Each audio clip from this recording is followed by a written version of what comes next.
Thank you, and congratulations to the class of 2021. I'm so thrilled and honored to be here. And I first want to thank your fabulous Dean Onwuachi Willig, for her tremendous leadership of this great institution.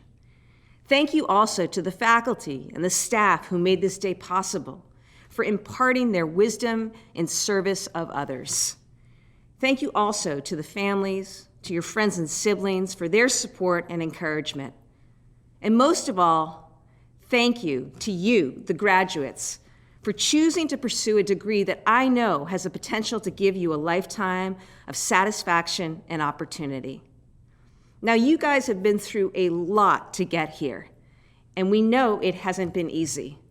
But there's a reason why you'll go down in history as one of the most unique and resilient graduating classes in the history of Boston University. Because in the face of unprecedented crises and unexpected challenges to your studies, your commitment to this experience is what got you here today. And this experience will shape you for the rest of your lives. You see, when I hear about law school graduates wanting to become prosecutors and public defenders and to go off to be judicial law clerks or work at top firms, to go and support communities through public interest work or as legal aid attorneys, I am inspired. When I hear about your LLMs who span 23 countries and 5 continents, using this experience to transform financial markets, return to commercial law practice, or do human rights work, I'm inspired. And yeah, when I hear about all the hours you spent on Zoom and the ways you've stayed connected through happy hours, international trivia nights, crafting apparently in the late hours, I have to smile.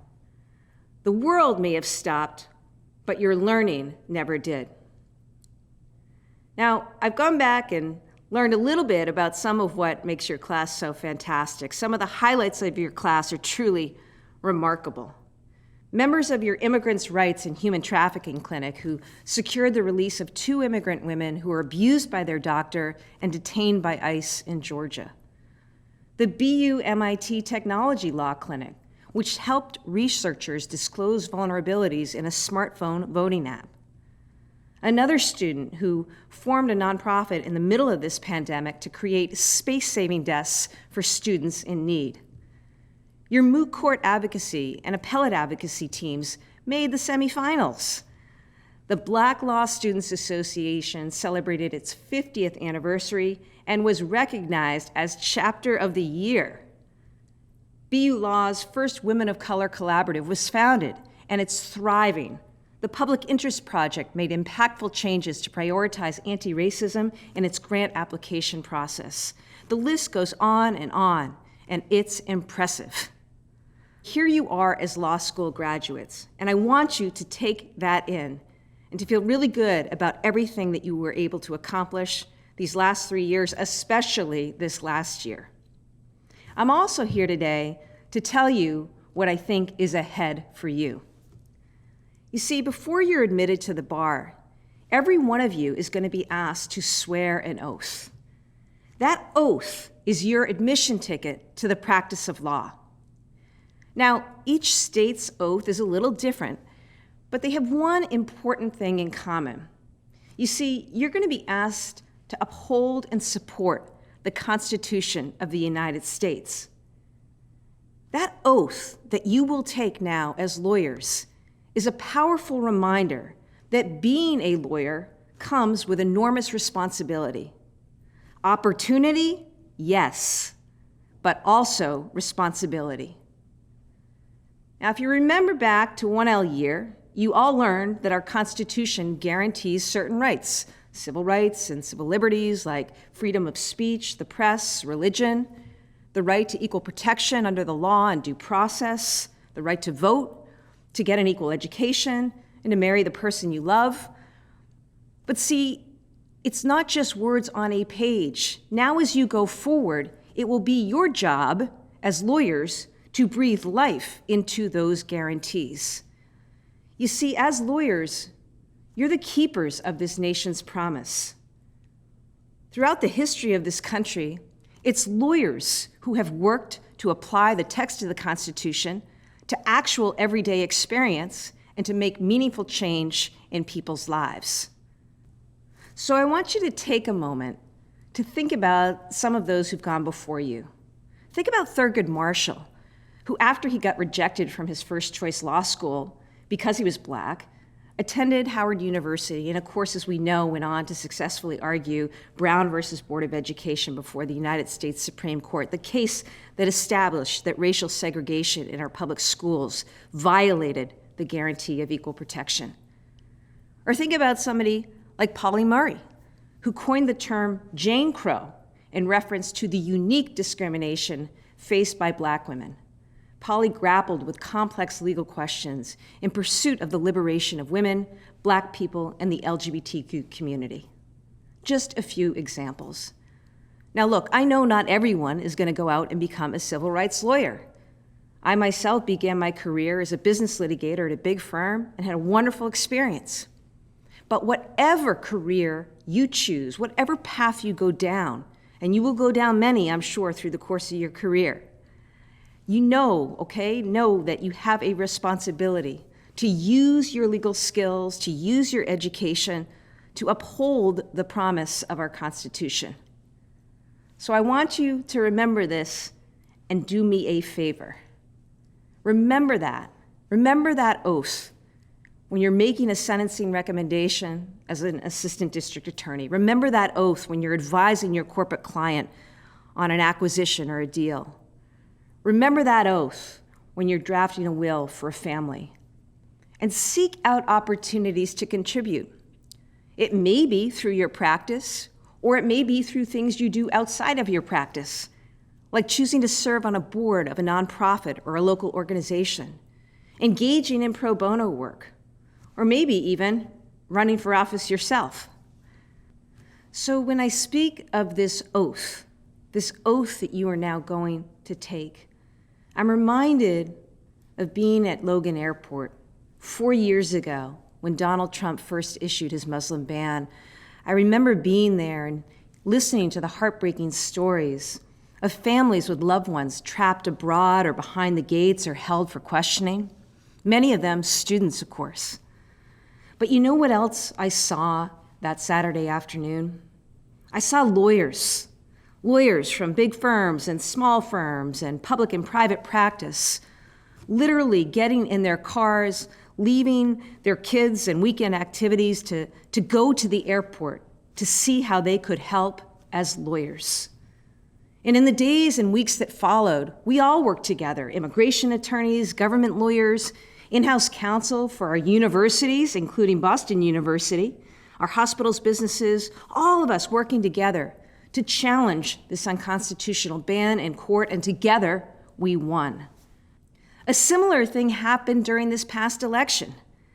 With our democracy under threat from baseless attacks and misinformation, it was lawyers from every legal field mobilizing virtually and in person in a massive election protection effort.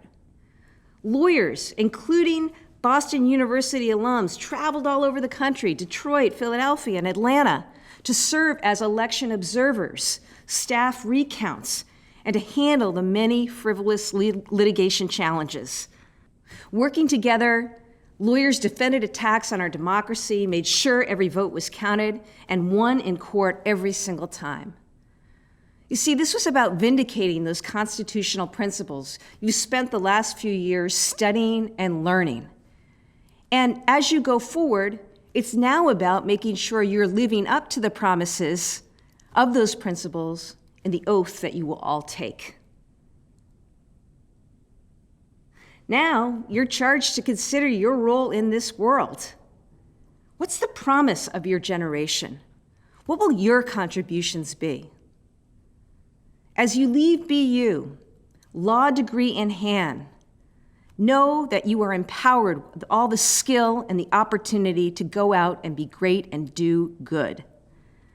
But you also should take this moment to ask yourself, how am I going to help us? How am I going to help us in this country recover from the events of the past year? How am I, as a lawyer, going to help build anew after a global pandemic that's exposed some of the cracks in our fractured society? The disparities we see today are the result of countless choices made by people before us, before you anyways, and perpetuated by many along the way. But you now as a lawyer will be uniquely equipped to unravel those decisions and to make better ones going forward. You're professional advocates. You're trained to fight for something, to craft strong arguments, to navigate complex institutions, to be a voice for others. Now, I know that most of you will not be going straight into public interest law, but you all have an opportunity to further the public interest. And I hope you take that opportunity. So as you join firms, companies, and beyond, your charge from wherever you are is also to help do a few things. Build inclusivity everywhere. Assess the impact of your actions. And work to root out racism wherever you find it. As first-year associates, you could start by looking at your own workplace. Are you or is the firm creating spaces for people to speak openly about racism, sexism, xenophobia, mental health, or current events? Are you affirming, validating, and being there for your colleagues when things get rough? And are you being the voice for structural change? In closing, let me just say a few things. First, you have worked incredibly hard to get here, and you should celebrate that. And I know others are celebrating with you today, and that is right and that is good. Number two, I know that there is anxiety about what lies ahead. When I graduated, I didn't know necessarily what I was going to do or where things would take me. I just want you to know that with the time that you have put in and with a wonderful education that you've received from Boston University, you have all that you need. I know you're worried about maybe debt, how you're going to pay bills, where you're going to go, all of that. That's natural. But know that it will work out. Believe and trust in yourself and the education that you leave here with today. And finally, I hope that today is a reminder to you that you didn't work yourself so hard these last 3 years, and your professors and faculty didn't invest in you so much so that you'd graduate and go off and be passive. You weren't instructed to be passive. In fact, you went to law school decidedly because you're not passive. You want change. You wanted to be an advocate for something. And you realize that as a lawyer, we have a tremendous opportunity to do that. So as you enter the workplace, please try to remember a few things. First, you're the graduates of Boston University, home now to Ibram Kendi and the Center for Anti-Racist Research. Think about what Dr. Kendi has given us. He's talked about a roadmap for the work, to show up over and over and over and over again to fight against racist policies, ideas, and actions. You're going to find in life that we have to do a lot of things over and over and over again. You'll have to push the rock up a hill only to see it roll down again. You'll have to repeat yourself until you're heard. You're going to have to make mistakes and live with fixing them. You'll learn that doing the right thing often feels thankless, and that the status quo doesn't usually reward people who try to break it or change it. But I'm telling you, if you build coalitions, if you create solidarity, if you hold true to beliefs and values, you will change things for the better. It may not be obvious at first, but stay the course. One day, you won't just be the first-year associate anymore. One day, you'll realize you have influence and power that you didn't even know that you accumulated through time. Much like how inequalities were built one decision at a time, so is equity, justice, and fairness. It's been a long journey to get here, and you all have a lifetime ahead of you. I know how hard you've worked. I know the sacrifices it took to get here. So enjoy this moment. You deserve it. And I know because of the class of 2021, Great things are ahead for our country and our world. Congratulations, graduates. I wish you the best, and also I hope someday I have a chance to work with you.